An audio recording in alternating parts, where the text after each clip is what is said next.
Peyğəmbərin əhvalında da, yəni həyat tərzində, sünnəsində də çoxlu sayda rəvayətlər nəql olunub ki, qəbirdə insanlar bizi eşidirlər.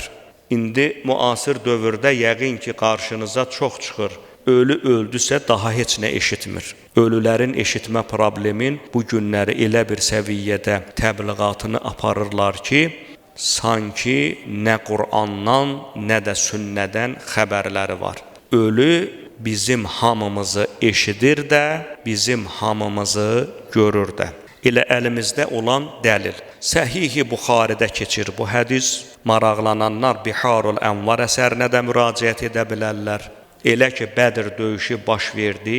Bədir döyüşündə bir çox müşrik həlak oldu. Peyğəmbər əleyhissalam göstəriş verdi ki, onların hamısını quyulayın, tökün quyulara. Bədirdə quyular var idi. Hədisin ərəbcəsi də, mənbəsi də, nömrəsini də bura qeyd etmişəm. Mən özüm vaxta görə istəmirəm, oxuyan vaxt aparam. Məzmununu deyirəm. Peyğəmbər əleyhissalam elə ki, onları tökdürdü quyuya, müşrikləri. Onların başının üstündə dayanıb dedi: Ey quyu əhli, Rəbbinizin sizə vəd etdiyinin doğru olduğunu gördünüzmü? Bir qrup səhabə dedi: Ya Rəsulallah, ölülərlə danışırsan. Bəyəm ölülər eşidirlər səni? Həzrət görün nə buyurdu? Siz mənim dediklərimə onlardan daha yaxşı eşitmirsiniz. Yəni ölülər Peyğəmbərə sual verənlərə deyir: Ha Peyğəmbər, sizdən daha yaxşı eşidirlər məni. Lakin onlar cavab verə bilmirlər. Bu hədis kifayət eləyir ki, deyək, ölülər bizi bizdən də yaxşı eşidirlər, ölülər bizi bizdən də yaxşı şəkildə görürlər. Amma Peyğəmbər salavatullahın ərz etdiyi kimi cavab vermək xüsusiyyətinə sahib deyirlər. Bizə məlumdur nə üçün bəziləri hətta bütün qaynaqlarda olan bu kimi xəbərləri niyə inkar edirlər? Bütün gördüyünüz o məsələlərin mahiyyətində bircə amil dayanır. Əhl-i beytin fəzilətini heçə endirmək. Əhl-i beyt imamlarına biz təvəssül edirik. Onlardan şəfaət diləyirik. Bu şeylər vasitəsilə ölülər eşitməzlər, ölülər yuxudadılar, bir də qiyamətdə ayılacaqlar və s.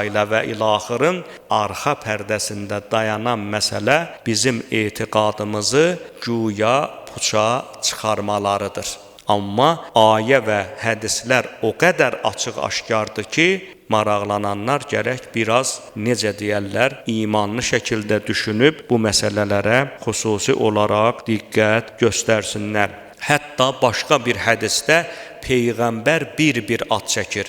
İndi deyirsən qəbirdə yatanın adını çəkmək şirkdir. Əlinin qəbrinin kənarında durub ya Əli demək deyirsən ki, şirkdir. Gör Peyğəmbər əleyhissalam nə deyir? Həmən quyunun kənarında dayanır. Ya Əbə Cəhil, ey Əbu Cəhil, ey Ütbə, ey Şeybə, ey Ümeyyə. Müşriklərin hamısının adını bir çəkir, onlarla danışır. Hədis Səhih-i Buxaridədir. Maraqlananlar diqqət eləsinlər. Biz kitablarımızda bunların geniş təhlilini vermişik, amma xütbədə vaxt yoxdur.